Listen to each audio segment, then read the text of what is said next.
Pozdravljeni, drage gledalke in gledalci televizije Medvode. Za uspešen začetek leta je pomembno narediti tudi obračun s preteklim in leto 2023 je bilo vsekakor izjemno pestro. Pravzaprav je zadnjih nekaj let kar izziv, od korone do izjemne suše in poplav. Z mano bo leto 2023 v občini Medvode prevetril tisti, ki je za to področje najbolj univerzalen, če lahko temu tako rečem, župan Nejc Smole. Dobrodošli. Lepo zdrav vam in vsem gledalkam in gledalcem.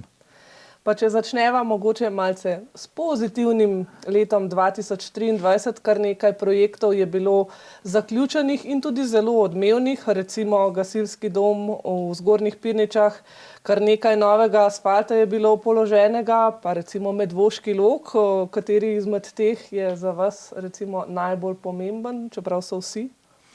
Ja, to je verjetno res vprašanje, kdo gleda.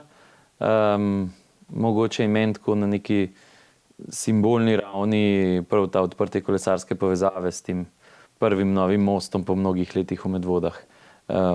Ostal najbolj v spominu, čeprav če sem iskren, zdaj ko ste ga našteli, se mi je zdelo, kot da je že davno tega, ko je bilo to predano v uporabo, ker res, tako kot nam je nekaj let nazaj, nam kar manjka zaradi korone, tako se mi zdi, da je leto 2024 potem v drugi polovici oziroma po 4. avgustu naprej res glavni del spomina zauzema pač poplave, tako da je bilo v resnici res tudi prej že nekaj projektov. Ja.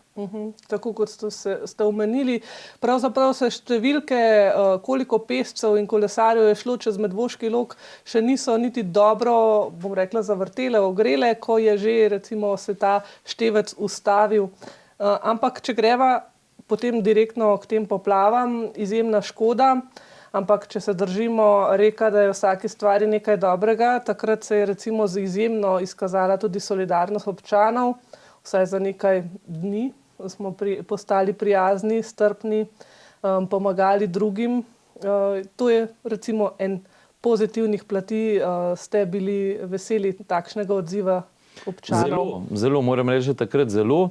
Je pa res, da se potem človek začne spraševati, zakaj nam je to lastno, pa po mojem lahko ni to neka medvoška specialiteta, ampak je narodu precej lastno, da znamo tako lepo skupaj stopiti, predvsem, kadar so katastrofe. Ne? Zakaj v mirnodobnem času ni zaslediti več tega duha povezovanja, razumevanja, strpnosti. Pa ko govorim strpnosti, tukaj ne mislim samo to strpnost, ki je v tem modernem, praznem političnem govorjenju jo mnogo kdaj zaslediti, ampak nekaj take res čisto preproste strpnosti, da razumemo, da pač smo si v resnici zelo različni, ampak verjetnost, da smo si tako zelo različni, da bi ne mogli skupaj živeti, je pa zelo majhna. No, tako da bi si želel, da bi več te enotnosti in vsega tega res znali prenesti tudi v čas, ko ne vladajo izredne razmere. Dejansko je pravzaprav ta enotnost nekoliko popustila, ko so se začele prve sanacije. Vsak bi želel, da bi na njegovem koncu bilo prvo urejeno, vsak se sprašuje, zakaj pri nas še ni. Pa če se recimo lotiva tega konca, kje smo pri sanacijah po poplavah, v katerem delu? Ja, sanacije po poplavah je ob tako obsežnem dogodku, kot je bil tudi v Medvodah, seveda zadeva, ki traja dlje časa. Je za razliko od nekaterih drugih, mogoče tudi na državni ravni prevečkrat, bilo to izpostavljeno, nikoli nisem želel in še danes ne želim govoriti, da je to stvar, ki je lahko jo narediti iz danes na jutri.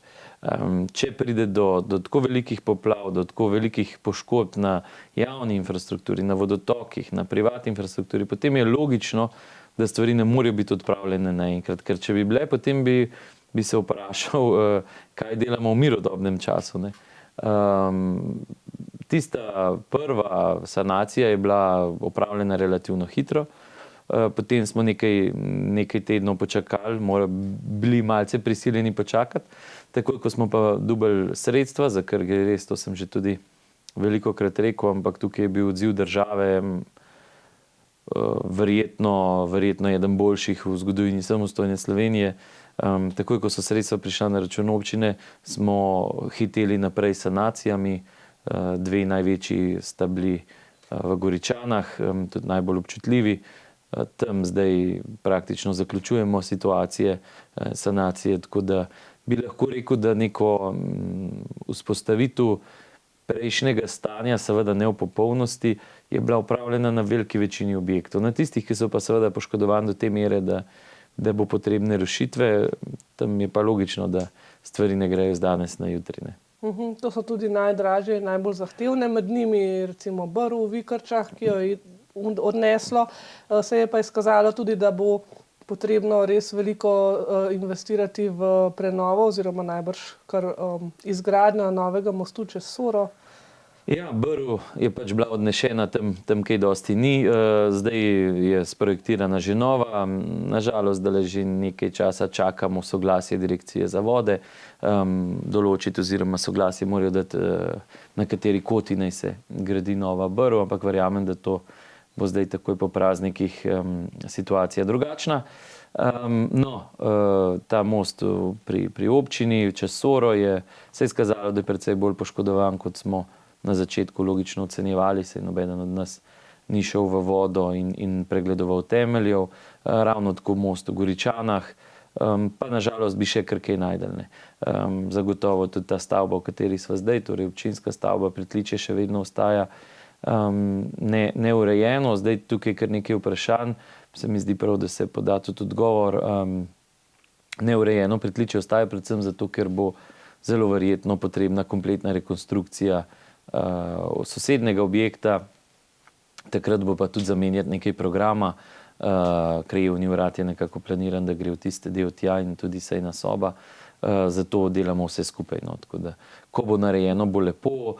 Je pa res, da je tudi moje stališče, da ni nujno, da je na občini najprej vse narejeno. Bomo pohiteli s kakšnim drugim projektom še, ki je mogoče za ljudi še bolj pomemben za vsakdanje življenje.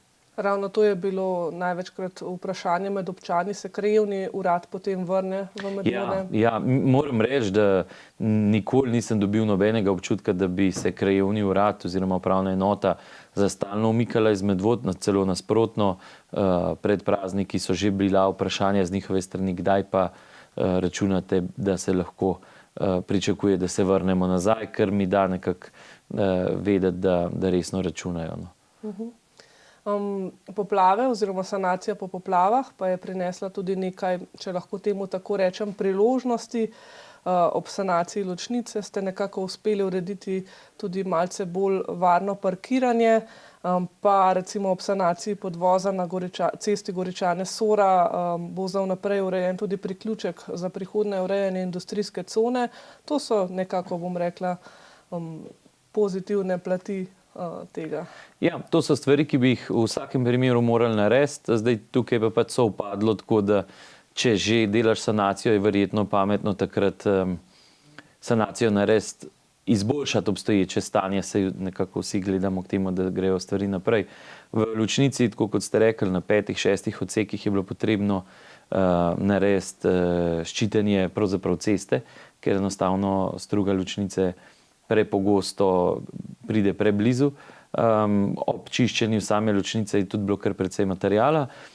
Sreča v nesreči pa to, da smo, mislim, da kak mesec pred to poplavo pa uspeli odkupiti prav ta zemljišča z željo, da bi nekoč tam uspeli urediti tudi odmakniti ta parkirišča stran. Zdaj nam je to uspelo oziroma mislim, da smo izkoristili tisto danost, ki je tam bila. Bi si res želel, da ljudje tam parkirajo, čeprav imamo še zmerom včasih težave, parkirajo kar ob cesti. Ampak si mislim, da kdor gre v planine, mu pač menda tistih 50-100 metrov več ni problem narediti. Ni treba vedno parkirati direkt tam, kjer se potem gre navkreber. Ne smemo pa pozabiti, da nas v dolini Ločnice v resnici čaka še kar precej dela. Narejeni so popisi, mislim, da so zdaj v finalni fazi, za praktično vse prepuste in vse te manjše mostiče, ki jih je, mislim, da tam okrog 6, pa prepustov 3, 9-10 objektov zagotovo, ki jih je treba rekonstruirati, ker so temelji praktično uničeni. Verjetno bo tukaj tudi pogoj Direkcije za vode, da bodo profili večji, zato da se zagotovi še večja pretočnost. Tako da to nas čaka pa v letu 24 in 25. Vemo, da narave pravzaprav ne moremo prelisičiti, lahko pa upoštevamo.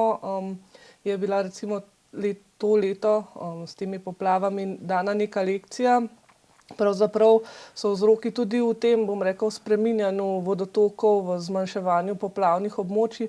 Si je občina to nekam zabeležila za tisti čas, ko se bo na te poplave spet pozabilo in bodo spet kakšne prošnje po dovoljenjih, da se tam gradi, da se nasipa in podobno? Ja, pravzaprav nas vsako leto zdaj dobimo kakšno šolo, a ne. Lansko leto smo, oziroma predlani zdaj že, smo imeli sušo, kjer smo ugotovili, da v resnici težko računamo na nadzemne vire pitne vode. Iz tega sledi tudi zdaj projekt, ki je bil potem lansko leto pridobil gradbeno dovoljenje v 2023 in smo uspešno kandidirali tudi za, oziroma smo dali vlogo za evropska sredstva. Zdaj poplave. Moram reči, no, da moj občutek je, da kaj zelo veliko objektov, ki bi bili zgrajeni v zadnjih 30 letih ob vodotokih, pa bi bili zdaj prizadeti, ni. Če smo iskreni, so to stare gradnje, nekatere iz 60-ih, 70-ih let, nekatere pa tudi že prej. Sam center Medvod pač je tu, kjer je, ne, s temi objekti. Pri čemer je seveda zanimivo, da recimo knjižnica je bila obvarovana, pa je bila zadnja novogradnja na tem delu, ostali smo bili zaliti. Verjetno tudi zato, ker se je veliko bolj modro planiralo in se je dvignilo. Je pa dejstvo to, no, da je država naredila posnetke 5. avgusta in jaz mislim, po tem, ker spremljam debato po raznih skupinah na ministrstvu in tako, da, in to je tudi sam osebno se k temu zelo nagibam, tam, kjer so bile poplave, tam nima smisla, oziroma bi bilo res zelo kontraproduktivno razvijati kakršnokoli poselitev naprej. Seveda to ne pomeni, da na nekaterih območjih ne more biti zelenih površin, da ne more biti kakšni parki, tudi kakšna kolesarska ali pa sprehajalna pot, ni konec sveta, ampak tja umeščati stanovanjske objekte ali pa objekte, ki so namenjeni vzgoji, izobraževanju, v kakšnim takim centralnim dejavnostim, tisto pa verjetno res nima nobenega smisla. Tako da mislim, da tukaj se bodo naučili nekaj Medvode, občina, pa tudi cela država. Bi si pa želel, ne, da nismo tako usmerjeni samo v te uradne institucije, ampak da se ljudje tudi sami zapomnijo, ne. Konec koncev tisti, ki živijo ob vodah, se morajo tega zavedati. Torej redno čiščenje teh manjših vodotokov, zdaj zadnja zakonodaja pravi ali pa še bolj poudarja, da so za to odgovorni kar lastniki zemljišč.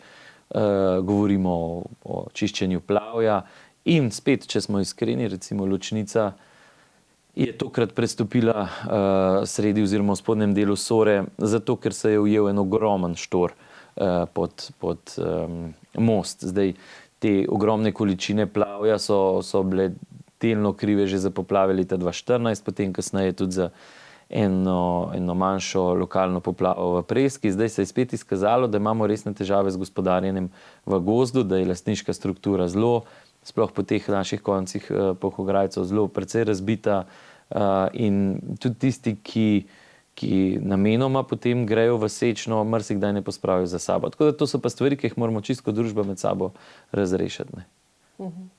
Pa tudi recimo razmišljate o tem, da bi se prestavilo nogometno igrišče, mogoče tudi iz tega vidika, glede na to, kako zelo je bilo poškodovano oziroma da je ravno tam razlivno območje Sore. Točno to smo mi zelo iskreno predstavili na sestanku z Državno tehnično pisarno, da mi kot občina ne vidimo smisla obnavljati nogometnega igrišča, predvsem objektov, ker dejstvo je, da tukaj bo ponovno poplavilo. Tudi če ne bo tako silovito, tokrat je bilo pač zalito do vrha strehe, ne, in to vidite.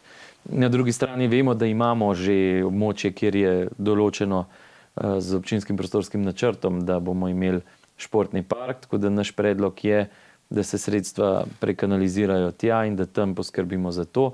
Seveda ne pričakujemo, da nam bo država za to zagotovila vsa sredstva, ampak v nekem poštenem deležu bi bilo pa verjetno najbolje. No. In na ta način bi pravzaprav bil dve muhi na en mah. Je pa res, da je to precej odvisno, ali bomo v to šli ali ne, je precej odvisno od tega, ali bomo tukaj dobili zeleno luč strani države ali ne. Pa naj si bo dovolj o poplavah, zagotovo bova tekom oddaje še kaj zašla na to področje. Pa se mogoče lotiva projekta, ki ni čisto medvoški, pa vendarle je medvoški projekt čisto zate. Kako kaj kaže s priklopi, glede na to, da beremo, da se vlagajo tožbe, cel kup nekih neprijetnosti, nevšečnosti, ampak vendarle dogaja se. Dogaja se v Medvodah to, da smo projekt zaključili, da so bile da smo prejeli praktično vsa evropska sredstva, da je bila zadnja situacija plačana z naše strani in tudi država še v letu 2023 nam nakazala vsa sredstva. Seveda pa pač tukaj delimo to usodo izgradnje še zadnjega delčka povezovalnega kanala C0. Tam jaz, kot že ničkolikokrat do sedaj, še vedno verjamem in mislim, da je pač projekt pripeljan tako daleč, da bo dobil tudi uporabno dovoljenje in da bomo lahko v letu 2024 začeli z priklapljanjem. Zdaj, tukaj se bo občina Medvode vse bolj siten partner, zato ker dejansko mi imamo vsaj 2 leti že zaključeno pretežni meri vso omrežje, ki ga je bilo potrebno zgraditi in tukaj vse težje tudi ljudem odgovarjamo na vprašanje, govorimo o Levem bregu, torej o krajevni skupnosti Pirniče, ker vsi ostali, to mogoče v Medvodah še vedno vidim, da ni čisto dobro, še vedno prihajajo vprašanja iz Levega brega, iz Sore, iz teh koncev, če C0 vpliva na njih, ne. Ves preostanek, razen krajevne skupnosti Pirniče, ves preostanek občine, ki ima kanalizacijo, vse zbirni vodi se združijo na občini in grejo potem naprej po kolektorju preko Šentvida naprej na centralno čistilno napravo. Tako da ta del bomo lahko nemoteno priključevali, medtem ko krajevno skupnost Pirniče si pa res želimo. No. Po eni strani zato, ker je zgrajeno, po drugi strani, da nehamo z temi greznicami in ne nazadnje tudi zato, da lahko izdamo odločbe o komunalnem prispevku in na ta način dobimo vsaj en majčken delček investicije povrne nazaj. Kar nekaj sredstev boste potrebovali tudi v letu 2024. En mali delež ste poskušali pridobiti tudi, s prodajo tako nekaterih zemljišč, kot omenila tista parkirišča na Donavi, ki so povzročila precej razburjanja. Po drugi strani pa se je na koncu izkazalo, da interes potem, da bi imeli lastna parkirišča, vendarle ni tako zelo velik, glede na to, da je bilo prodanih manj kot polovica. Ja, zdaj, če bi bil malo prevzeten, bi rekel, da se je izkazalo točno to, kar je občina ves čas trdila. Da imamo kar neko situacijo, da stvari, dokler so zastonj, morajo biti, so od vseh nas, ko je potrebno prevzeti neko odgovornost zanje, pa ni več takega zanimanja. Te fame o teh prodajah, ki jih izvaja občina Medvode, so res silno iztrte, izvite, ker vsakdo, kdor pogleda realizacijo proračuna za leto 2023, bo gotovo, da nismo realizirali niti petine prodaje, ki so bile prvotno planirane. Je pa res, da smo se odločili, da naredimo nekaj, kar bi mogli narediti, po mojem, že na 20 let nazaj. To je, da občina odproda tiste koščke, manjše koščke zemljišč, s katerimi v resnici nima kaj početi. Zato je recimo, mislim, da je bilo po katastrski občini Preska, Pirniče, delno Medvode, gre pa naš oddelek kar po katastrskih občinah, a ne zato, da lahko vse naenkrat obdela. So se razni manjši koščki, ki jih ljudje uporabljajo že desetletja, so se odprodali, zato da se te stvari razčistijo. In znotraj tega so bila tudi ta parkirišča na Donavi, ki so bila grajena kasneje, to niso bile zgrajena v sklopu gradnje tega naselja. Nikoli ni bilo urejeno, občina v preteklosti imela precej težav s tem, da so se preprodajali tudi avtomobili tam, potem ostajali in obstajali tam in je koncesionar jih mogel odvažati, pa jih hraniti, pa potem komisijsko uničevati oziroma prodajati. Tako da smo potem rekli, da pač tam so stalni uporabniki, tudi njim verjetno v interesu za to, da pač pridobijo za stalno. Občina tam šla v strošek parcelacijo vsakega parkirišča posebej jih zarisali in tako naprej. In na koncu, ko se je šlo v prodajo, je celo bil predlog občinske uprave, da se ne prodaja v paketu, ampak da se prodaja samo po eno parkirišče in še to so potem omejili nekako, kot so predvideli, da so uporabniki iz teh blokov, kjer so. Tako da tukaj se je šlo v večjih fazah čim bolj nasproti tistem, ki dejansko ta parkirišča že zdaj koristijo. In zato moram reči, da so me osebno zelo prizadele te plakati in te letaki, ki so se potem obešali po Medvodah, iz 2 razlogov. Eno, zato ker ljudje, ki so prišli na občino, so prihajali z povsem drugačnim pogledom, torej te uporabniki so prišli, se pozanimali, povedali, da jih zanima. Skratka, teh pritožb ena na ena praktično ni bilo, torej tistim zmanjkalo poguma, da pridejo to povedati v obraz.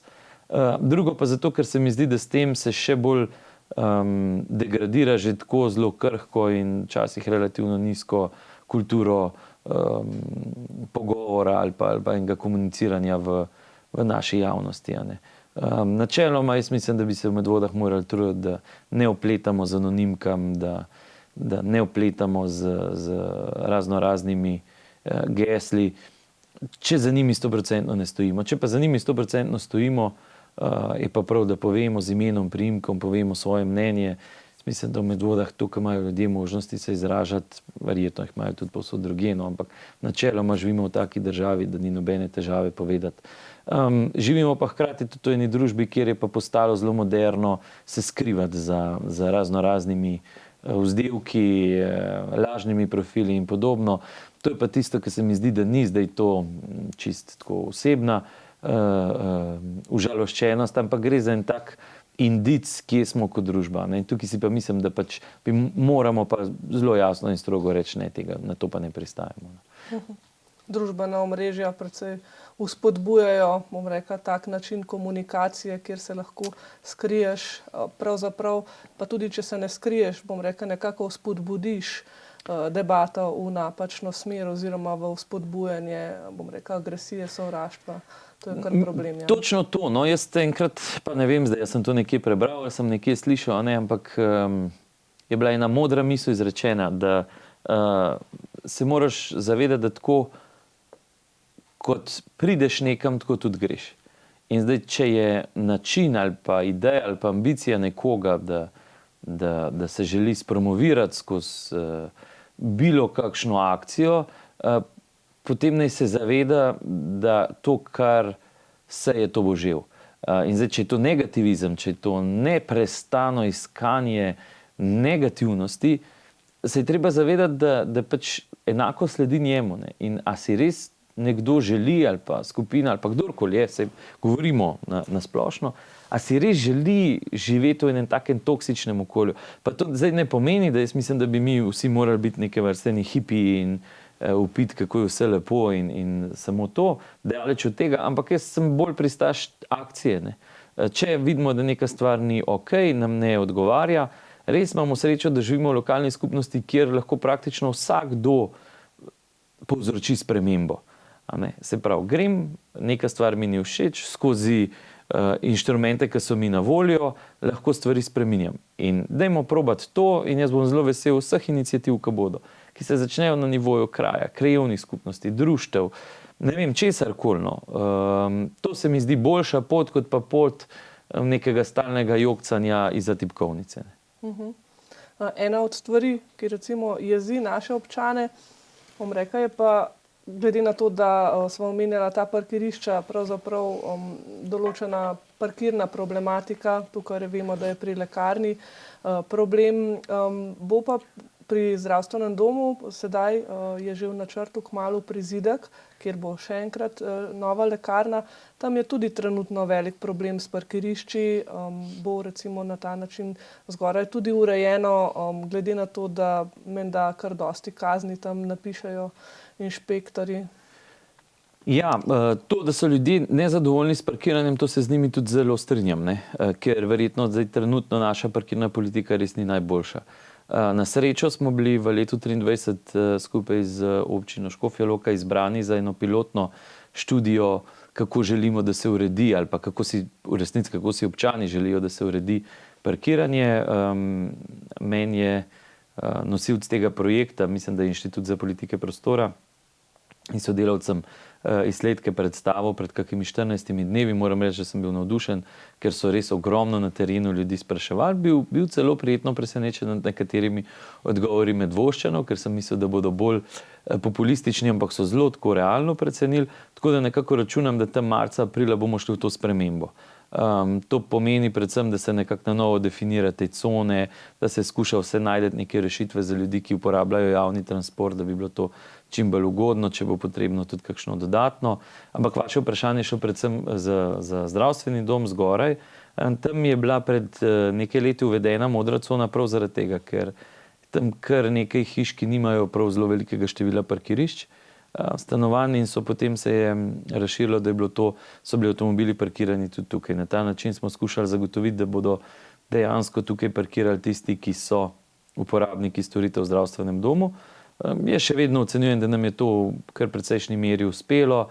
Zdaj, da ljudje pozabijo dati listek, da so šli noter, ne verjamem, da kdo je več kot 2 uri v zdravstvenem domu, pa tudi če jaz skoraj ne verjamem, da bi mu potem redarji dali kazen, če vidijo listek, pa da je nekdo pač dlje časa v zdravstvenem domu. Bolj mislim, da je to, da ljudje tega ne dajo, pa potem dobijo kdaj tudi kakšno kazen. Zdaj, teh kazni silno veliko res ni, ne. Če pogledamo naš skupen prihodek z naslova vseh kazni, torej inšpekcijskih, redarskih, potem tukaj en velik delež so v resnici zdaj te prekoračitve hitrosti, ker merijo z mobilnim radarjem, ne. Je ta številka še zmerom zelo, zelo, zelo majhna, tako da kakšnih silnih desetin tisočakov mi ne služimo, kaj šele več, kot včasih slišim na ta račun. No, pri novem, da grem nazaj na vprašanje, pri novem projektu zdravstvenega doma, pa potem kasneje oziroma v sekundarni fazi izgradnje so predvidena tudi nova parkirišča med osnovno šolo Medvode in pa med zdravstvenim domom zadaj. S tem bi v celoti rešili problem parkirišč za zaposlene in poskrbeli, da je komplet parkirišča spredaj, da so za obiskovalce, s tem pa mislim, da jih bo več kot dovolj. Pa bom jaz skočila malce nazaj glede dela inšpektorata. Tudi svetniki so nekako izrazili občutek, da mogoče nimamo toliko izplena, kot je dejanski strošek. Kako vi to vidite? Jaz mislim, da se zagotovo ne pokriva. Če bi bil malce žleht, bi rekel, vprašanje, če ga od župana imajo, ne. Se pravi, vse, kar se plač zagotavlja za javni sektor, ali pa ste javni sektor smo v resnici vsi, ne, od vrtcev, šol, knjižnice, sotočja, zdravstvenega doma, občine, režijskega obrata. Mi smo javni sektor in naše plače praviloma niso zaslužene na trgu. Zdaj ja, v zgodbi inšpektorata in redarstva se je marsikdaj obrnilo, tako da se reče, se bojo pokrivali, pa še malo plusa naredili. To bi rekel, da skoraj vse, no, zato ker je treba vedeti, da ko smo šli mi v skupno inšpektorat in redarstvo, smo dobili 40 oziroma 50% sofinanciranja strani države stroškov. Se pravi, tukaj nam že polovica odpade. Druga polovica, jaz mislim, da inšpektorat ni nikoli mišljeno, da sam sebe pokriva. Naloga inšpektorata je drugačna. Redarstvo pa s tem globam bi rekel, da se. Mislim, da po mojem občutku, da so bile te pripombe občinskega sveta in verjetno tudi strani ljudi dostikrat mišljene bolj v še večjo prisotnost. Predvsem zaznavamo zelo veliko želja ljudi po večjem nadzoru nad hitrostmi in tukaj v letu 2024 bodo spremembe. Občina Medvode je že kupila prvi 2 v hiši za stacionarni radar in bomo v letu 2024 nadaljevali s tem. Zakaj o tem nismo na veliko seznanjali javnosti? Iz preprostega razloga, ker si želim, da bi še prej, preden bomo montirali te 2 v hiši, dosegli nek dogovor, po kakšnem ključu bomo umeščali te stacionarna ohišja, škatle, če želite, po Medvodah. Ker imam neko tako zelo slutnjo, toliko časa sem pa že v Medvodah, da bo prišlo teh iniciativ za 200 škatelj. In na koncu bo vsaki vasi, da pa ne bom zdaj vasi natančno našteval, kakšna vas se mi zdi, da bi že znotraj hoteli 6 škatelj imeti. In to je seveda neumnost, ne, to je norost. In tukaj se bo pač treba odločiti, po kakšnih parametrih bomo te škatle postavljali. Verjetno si predstavljam, da je gostota prometa oziroma količina prometa. Potem je, kakšni objekti so ob teh cestah, če imamo objekte, kjer so šole, zdravstveni dom, vrtci, dom starejših, ne vem, se izmišljujem. Tam je to smiselno postavljati. Zdaj postavljati v nek zaselek z 10 hišam, kjer se je v njih 10 ne zna zmeniti, kdo zdaj tam hitro vozi in kdo ne, najbrž nima. Bomo pač še vedno imeli te mobilne radarje, še vedno, če bo pokrito stacionarnimi določene točke, bo pač mobilni radar na voljo na drugih točkah toliko več. Ampak ja, tudi na nekaterih sestankih s krajevnimi skupnostmi sem že rekel, najprej se bomo dogovorili po kakšnem ključu in ta ključ mora stati in obstati, ker sicer bomo prišli v isto ali pa v zelo podobno zgodbo, kot smo zabredali s temi ležečimi policaji oziroma hitrostnimi ovirami, kjer ni nobenega reda več, kjer se je kar nameščalo to na koncu že preko participativnega proračuna In včasih, ko se pelješ, si res rečeš, tukaj ni pa več nobene logike. Ne. In se mi zdi, da pri teh škatlah bomo pač morali tukaj to ustaviti, v štartu povedati, kako je in tukaj pač ne bo popuščanja. Ker sicer se to začne izkoriščati in je potem to zgodba parcialnih interesov, ki pa niso v interesu skupnosti. So mišljena ohišja, ki so lahko recimo tudi določen čas prazna, da se rada absolutno, vede, potem lahko več ohišij. Ja, seveda. Zdaj, ker bom rekel, se bom zlagal, ampak po mojem je tako, da na 10 škatelj pride en radar, bi si jaz rekel, ali pa na 6 škatelj en radar. Tako da dejansko te škatle se ne ve, kdaj so polne, kdaj so prazne. Ve se potem, če nekdo prekorači, pa je imel smolo, pa je dobi pozdrave. Omenili ste se, da ste se o tem pogovarjali že z vodstvi krajevnih skupnosti, pa mogoče, če skočiva na to tematiko, vi ste se lotili tudi nekako projekta, da boste redefinirali vlogo krajevnih skupnosti, poslali ste tudi anketo. Kakšen je bil odziv, kakšen je interes krajevnih skupnosti, da sodelujejo pri tem? Kakšne rezultate ste potegnili? V povprečju zelo slab. V povprečju zelo slab in veliko slabši, kot sem jaz pričakoval. Še vedno me zdaj preseneti po vseh teh letih, da v določenih segmentih sem očitno čist prevelik sanjač oziroma optimist. Ideja projekta REX, redefinicija krajevnih skupnosti, je bil ta, da se najprej usedejo krajevne skupnosti, da se usedejo s krajani, z društvi, z ljudmi, ki so aktivni v krajih in se vprašajo, kaj pravzaprav si želijo. Kaj je krajevna skupnost? Mi, ali pa odkar opažam, je, da en del nas ali pa jih živi še v času, ko so bile krajevne skupnosti v resnici podaljšek občine, ker je bila občina v Šiški. In so dejansko imele relativno močno vlogo, ker so tudi društev takrat še ni bilo toliko, pa niso bila toliko dejavna kot potem kasneje. In so imele tako mini občinsko vlogo. Potem z osamosvojitvijo začnejo vloga krajevnih skupnosti padati in za vsako spremembo zakonodaje se mi zdi, da so krajevne kot kolateralna škoda še malce bolj povožene. Zadnja mogoče ta res zakon o javnem naročanju, kjer je jasno, da kjer na nivoju občine se za več kot 40 oziroma 80 000 evrov porabi določenih storitev oziroma naročila del, je pač potrebno narediti krovno javno naročilo in tukaj krajevne skupnosti potem odpadejo svojo komunalo praktično. No, ampak da ne zaidem predaleč, povratne informacije, ki smo jih dobili nazaj, so bile relativno splošne, relativno v resnici zadovoljne s sedanjim stanjem, z relativno zelo malo predlogi o dodatnih, ker naša želja oziroma iz te ankete se je dalo zaznati, da ni težave v tem, da bi prenesli dodatne pristojnosti na krajevne skupnosti, samo da se skupaj dogovorimo, katere to so. Kaj bi bilo tisto, kar bi bilo za krajevne skupnosti pomembno. Seveda, jaz sem prvi, ki se zaveda, da to pomeni, da je treba prenesti tudi del sredstev. Ampak zakaj pa ne?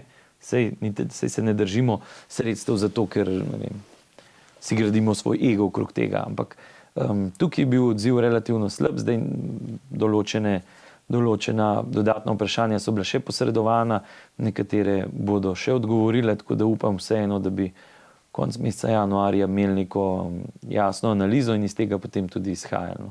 Ampak če sem bil 3-4 leta nazaj zelo velik optimist, zdaj očitno postajam realist in mi je na nek način včasih tudi malo, ne smem reči smešno, ker bo kdo užaljen, ampak v resnici je, kako se uklepamo enih stvari, ampak naprej pa ne bi šli.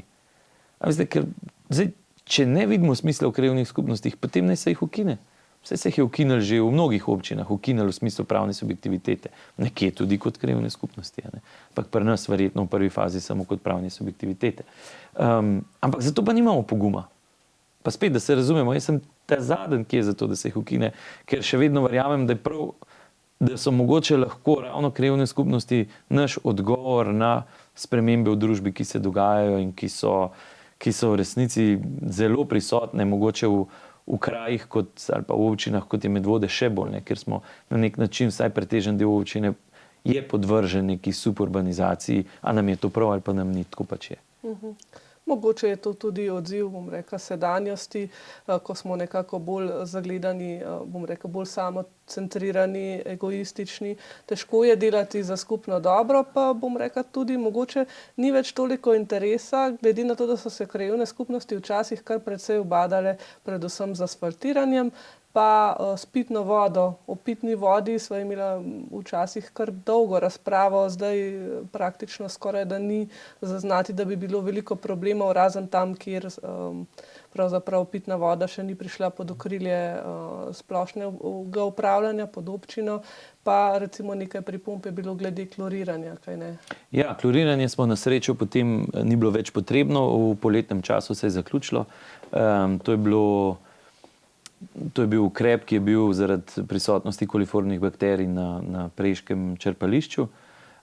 Na srečo je potem Voka naredila dodatne prevezave oziroma tudi neke posege in so bili rezultati toliko dobri, da to ni bilo potrebno. Nas je pa upozorilo, da nič ni samoumevno, ne. Voda je za nas samoumevna. Tako kot se mi obnašamo z vodo, generalno pa jaz nisem prav čisto nič boljši kot vsak drug.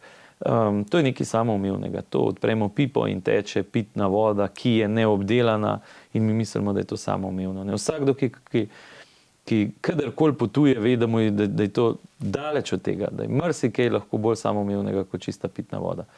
Iz tega naslova sem res vesel, da smo uspeli v letu 2023 vsaj pretežno rešiti situacijo na Golem Brdu. Tam smo s pomočjo domačinov, nažalost tudi že pokojnega gospoda Ružiča, uspeli prenesti vodovod, vaški vodovod Golo Brdo Hrib pod upravljanje občine in potem takoj tudi izvesti prevezavo oziroma že v lanskem letu izvesti prevezavo do vodohrama na Slavkov dom, ki pa je glavni vodohram za Golo Brdo Polana, se pravi pa recimo temu nižinski del Golega Brda. Tako da zdaj zagotavljamo za oboje pitno vodo. Jaz verjamem, da bomo uspeli v prvi polovici 2024 izvesti še vse investicije na tem sistemu in ga potem v letu 2024 tudi prenesti uradno pod upravljanje Voka Snage, ker je to zagotovo potem najboljše zagotovilo, da bo tam vodooskrba BP. Ostaja nam še nekaj izzivov na javnem vodovodu Žlebe Studenčice, tam imamo zdaj vložen ta projekt, gre za ogromen projekt, zdaj že velik prek 1 milijon evrov, 1 200 000 evrov, govorimo pa o izgradnji, o izgradnji vodohrama v Studenčicah, ki bo hkrati vodohram tudi za Žlebe in tudi potem do Seničice vse tja dol, to gre za 100 kubično oziroma 150 kubično celico in pa hkrati za kompletno rekonstrukcijo tudi vodovoda iz srednjih Zdenč oziroma spodnjih srednjih Zdenč vse do vrha, gor do zgornjega vodohrama, to je tisti del projekta, ki ni bil nikoli realiziran. Ta projekt je pa kar težek. Po drugi strani pa spet zagotavlja eno nemoteno vodooskrbo za Žlebe, recimo, tudi za Studenčice, absolutno, ker smo videli v letu 2022, kako so gasilci s prevozi praktično reševali potrebo. Za Žlebe pa sploh, ker Knausova vrtina je praktično zdaj brez akumulacije. To pomeni, da vsaka motna na omrežju zapeska celotno omrežje. Tam pa gledamo tudi že naprej, se pravi, ta omrežje bo dovolj močen, da pokrije celotne Žlebe. Se pa malce spogledujemo v primeru, da bo pač neka volja po sodelovanju tudi z vaškim vodovodom Žlebe Etterbeek, ki še deluje in čisto uspešno deluje. Če bi tam potrebovali kakšno pomoč, jaz verjamem, da ko bo to narejeno, potem lahko tam tudi skupaj naredimo, zato da rešujemo in njihov del in potencialno imamo recimo temu drugi vir poleg Knausove smreke in zgornje Zdenške vrtine, zato da ta del res lepo pokrijemo. Kar smo se naučili iz suše, je potrebno bojiti v vrtine. Pač naši površinski zajemi so neustrezni, pa to ne zato, ker bi imeli tako umazano naravo, ampak preprosto zaradi tega, ker v poletnem času niso dovolj izdatni, če pa pride deževje, pa zakalijo in takrat voda ravno tako ni uporabna. To so ogromni projekti, predvsem z investicijskega vidika, ob vseh teh nujnih sanacijah, ki bodo po poplavah. Pa če pogledava, kaj še nas čaka. Osnovna šola v Preski, recimo, je tudi eden od tistih projektov, ki bo potrebno investirati ogromna sredstva. Cel kup nekih stvari ste si zadali, kako boste to izpeljali? Ja, dobro vprašanje. Zadnjič smo imeli v enem krogu debato, pa sem rekel, da zdaj vse bolj verjamem v to, da pač enostavno moraš delati, pa že nekako gre. To sem, dosti ljudi mi je reklo, ki so v življenju štartali z nule, da se v resnici niso kaj dosti sprašvali. Pač delali in pa že nekako pride. Ne. Seveda ne gre v resnici čisto enostavno, mi imamo vsem proračun, mi moramo planirati to, da ne bojo ljudje imeli občutek, da kar nekaj delamo, brez da bi vedeli kaj, ampak po drugi strani pa res, pač treba bo biti pogumen in iti. Vsega ne bomo mogli narediti, to je dejstvo. Zdaj te poplave so nam naložile dodatne milijone in marsikakšna investicija bo mogla počakati. Ampak po drugi strani pa se bomo potrudili, da nadaljujemo, ne vem, z nekimi projekti, kjer je čisto jasno izkazano, da imajo tudi svojo ekonomsko logiko. Zdaj sem slišal dosti očitkov, sploh ob koncu leta, zakaj se toliko asfaltira po Polhograjcih, ampak vsakih 100 metrov asfalta v Polhograjcih se nam v 3 do 5 letih ponavadi povrne v strošku rednega vzdrževanja. Tako da tam je v prihodnem letu, mislim, da ponovno upam, da že zadnji znesek za Osolnik, in imamo na Osolnik potem cesto v kompletu asfaltirano. Setnica, da bo zaključena, ki je tudi en tak zoprn odsek. Seveda nam ostaja še ogromno, ampak zdaj je bil en odsek na Golem Brdu, za drugo leto že delajo, da bi naprej na Katarini imajo, pa na Belem imajo. Tako da tem vsem se mi zdi, da s temi projekti moramo iti naprej, ker ljudem v tem koncu pa včasih res asfalt pomeni pač tisti stik z nekim 21. stoletjem, pa čeprav se to sliši še tako banalno. Če ravno je res, kot ste prej tudi rekli, investicije, ki so pa v stvari, ki so zakopane v zemljo, so pa milijonske. In tisto čas imam pa ravno obraten občutek, da pa dokler voda teče iz pipe, se z njo nobeden ne ukvarja, ko je pa prvih 5 minut ni, se pa tega začnemo zavedati, ampak odpraviti oziroma sanirati omrežje, ki je v zemlji, je pa pač zgodba potem ni 10 dni, ampak traja mesece, lahko včasih tudi leta. Tako da že prav tudi, da tam vlagamo naprej. Kako se pa potem odločiti, kaj bo lahko počakalo? Kaj recimo kanalizacija na Senici tudi ne bo najbrž? Tudi zelo težko bo kanalizacija na Senici čakala, ker tam pa računamo, da bomo dobili evropska sredstva in če dobimo evropska sredstva, smo primorani to zgraditi do konca leta 2026. Ja, če bomo to čudili se bomo in čudili in čarali vsake pol leta. Saj jaz se zavedam, da bo prvi rebalans proračuna za 2024, nekako pričakujem tam v mesecu maju, ker bomo tudi zaradi poplav in vsega videli, kje smo sredstvi, kaj je. Jaz to res vedno gledam kot en tak živ dokument, ki najbolj odgovarja na situacijo tistega časa. Seveda ne smemo pa pozabiti, tako kot ste rekli, naš fond za osnovno šolo Preska bo potrebno polniti in to vsako leto z 2,5 milijonoma. Če računamo, da imamo letno za približno 4 do 5 milijonov evrov nekega investicijskega denarja, ki je recimo temu tak, da ga lahko potrošimo za projekte, ki jih imamo, in ob zavedanju, da 2,5 od teh 4-5 gresta takoj v rezervo za Presko, in če damo zraven občutek, kakšne so današnje cene, da je recimo samo pločnik, ki ga projektiramo, ki ste ravno omenili Senico, na Obladi, se pravi od Goričansko-Ladijskega mostu, mimo Papirnice, tja proti Spodnji Ladji, samo ta odsek pločnika je projektantska ocena 650 tisoč evrov.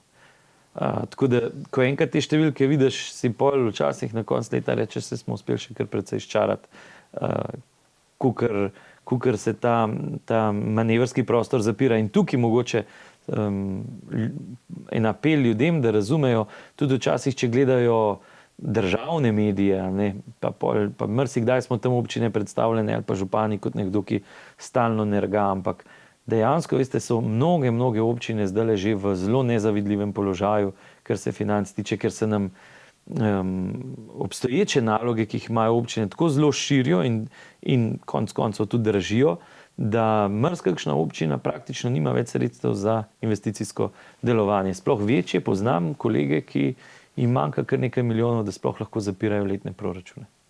Tudi zvišanje povprečnine pravzaprav temu ne bo nič pomagalo ravno zaradi tega, kaj ne? Ja, zvišanje povprečnine, no to recimo ljudje tudi v veliki večini ne razumejo.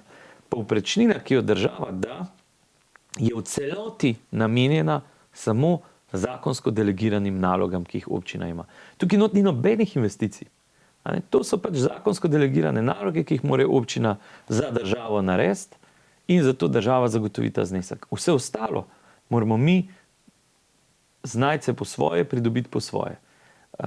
In tukaj pa pol, ko začneš to gledati, tukaj imamo pa potem res pravzaprav 3 največje vire.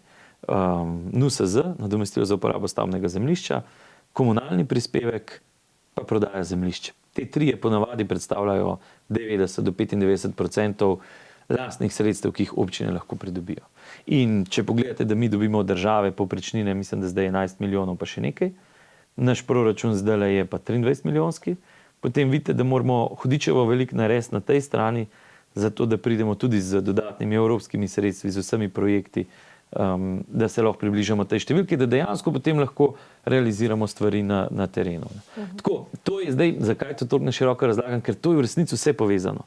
In tisto, kar sva mogoče že prej v začetku govorila, samo zoprniti, kaj vse ni v redu, je legitimno, vsak lahko to tudi počne, smo v svobodni državi, ampak bolj so mi všeč ljudje, ki se majčkeno poglobijo zadaj in potem rečejo, kaj pa če bi to naredili tako, pa dajo predlog kako. In potem, ko enkrat začneš v to se poglabljati in vidiš, koliko so stvari kompleksne, potem kar naenkrat postaneš tudi precej bolj ponižen in manj pameten, kot misliš v štartu, da si.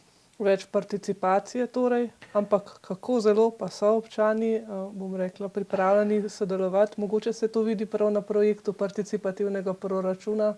Kako ocenjujete ta zadnji? Moram reči, da participativni proračun je mene v resnici še zelo pozitivno presenetil.